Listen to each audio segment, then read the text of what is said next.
دیوبندیت کوئی مذہب نہیں، بریلویت کوئی مذہب نہیں، آل حدیثیت کوئی مذہب نہیں، سکرالویت کوئی مذہب نہیں، اشاعتی ہونا بھی کوئی مذہب نہیں۔ یہ تو فرقوں نے امت کو مارا ہے نا۔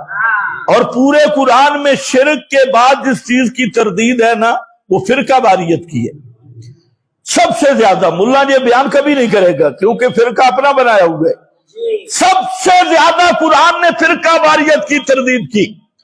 ان الذین فرقوا دینہم وَكَانُوا شِيَعًا لَسْتَ مِنْهُمْ فِي شَيْءٍ ان الذین فرقوا دینہم، بے شک وہ لوگ جو دین توحید سے الگ الگ ہو کے اپنی ٹولیاں ٹولیاں بنا لی، فرقے فرقے بنا لیے اور فرقے فرقے ہو گئے، لست منہم، میرا پیغمبر ان ٹولیوں اور فرقوں سے تیرا کوئی تعلق نہیں۔ شیعہ کا معنی فرقہ ہوتا ہے، شیعہ کا معنی کیا ہوتا ہے؟ فرقہ۔ ان الذین فرقوا دینہم، ان الذین فرقوا دینہم وکانوا شیعا، وہ لوگ جنہوں نے دین میں فرقہ واریت اختیار کی اور سارے شیعے ہو گئے، شیعا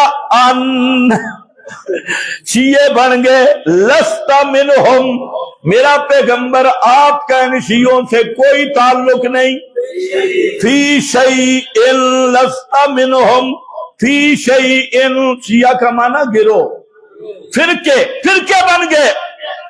اور فرمایا لا تطعن اقیم الدین، ہر نبی نے دعوت دی ان اقیم الدین، اور لوگوں دین کو قائم رکھنا، بلا تتفرقوا فیہ، اس میں فرقہ واریت نہ کرنا، دین سے الگ نہ ہونا۔ اور فرمایا واعتصموا بحبل اللہ جمیعا ولا تفرقوا، ولا تفرقوا۔ اسلام میں شرک کے بعد سب سے بڑی مذمت فرقہ بازی کی ہے، اور آج امت فرقوں میں تقسیم ہو چکی ہے، الگ الگ فرقے، اور فرقہ بنتا ہے عقیدے کی بنا پر۔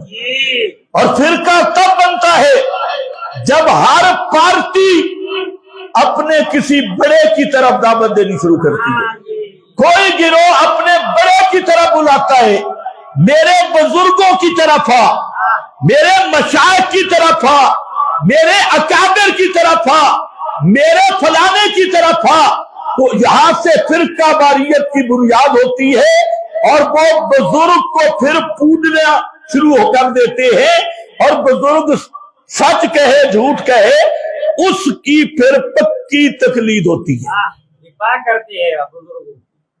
پھر اگر بزرگ شلوار ہی اتار دینا تو کیا کہتے ہیں کوئی راز ہوگا، تمہیں پتہ نہیں یہ کوئی راز تھی بزرگ کھڑے، تو یہاں فرقہ واریت کی بنیاد ہے۔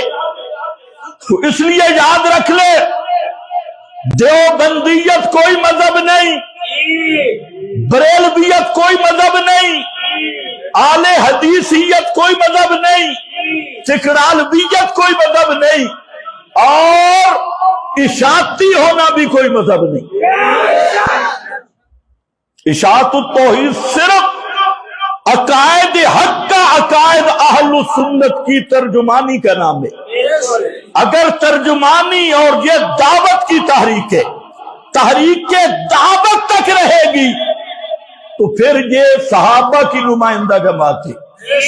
اور اگر اس میں بھی گدیوں کی پوجا شروع ہو گئی، میرا دادا جو کہتا ہے، میرا نانا جو کہتا تھا، اور میرے باپ کی جماعت، میرے نانے کی جماعت، میرے دادے کی جماعت، جب نانا دادا بابا بن گیا، محمد سے تعلق ٹوٹ گیا، تو یہ بھی فرقہ بن گیا۔